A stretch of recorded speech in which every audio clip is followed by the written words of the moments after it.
السلام عليكم ورحمة الله وبركاته. أهلا بكم في فيديو جديد. اللهم صل وسلم وبارك على سيدنا محمد وآله وصحبه وسلم. عاملين ايه؟ يا رب تكونوا بخير. النهاردة هنعمل طريقة الحواوشي بالعجينة في البيت، مش وممكن تتحط في العيش طبعا. هنعمل ايه؟ هنجيب كيلو من الدقيق، هنحط عليه بيضة وهنحط عليه كوباية من الزبادي او ممكن كوباية لبن، او لو ما عندكيش هنعجنها عادي بشوية سكر بشوية ملح والخميرة، وهنعجنها تبقى زي العسل. تمام. هنعجنها لحد ما تاخد معانا كده. الخميرة انا حطيتها على طول عشان عارفة الخميرة اللي عندي. هنعجنها تاخد كوباية ونص، لا كوبايتين ونص مية بس. انتي على حسب العجينة اللي عندك، على حسب الدقيق. بص الدقيق، الخلطة دي هنجيب نص كيلو، ده نص كيلو لحمة مفرومة حواوشي، بتبقى فيها نسبة الدهون عالية عشان تدينا احلى نتيجة. تمام. ده انا عملتها بنفس الطريقة المكتوبة ورا، انا صورت لكم الطريقة وممكن تكبروا الشاشة وتاخدوها.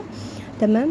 نفس الطريقة اللي على الكيس، بس جربتها مرة تاني وحطيت عليها رغيف عيش مصري، بلته بلة كده خفيفة. هو مكتوب عليها نص او ربع معلقة، ربع كوباية من المية وعليها شوية زيت، ضربتهم برغيف العيش.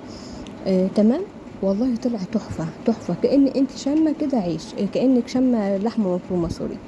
تمام. هنضربهم كلهم مع بعض وهنعجنهم ونسيبهم على جنب من ما العجينه تخمر. اول ما العجينه تخمر تقطعيها كور على حسب اللي انت عايزاه. بسم الله ما شاء الله، كفه ووفه. وعملنا مش عارفه والله كانوا كام رغيف، بس الحمد لله كانوا كبار ومشبعين، يعني اتعشينا وكمان وفطرنا بيهم. تمام. بص هنكوروها، نحط الكوره من دي هنفردوها، وبعد كده بالنشابه افرديها وحطيها في صينيه فيها زيت من تحت وتدخليها الفرن. بسم الله ما شاء الله تطلع زي العسل، وتعالوا شوفوها تطلع ازاي. بصوا زي العسل زي ما انتم شايفين كده، والحشوه فيها حلوه تمام وزي العسل. يا رب يحسن ما بين ايديكم ويحسن ما بين ايدينا يا رب العالمين. تمام. ايه رايكم؟ يا رب يكون عجبكم.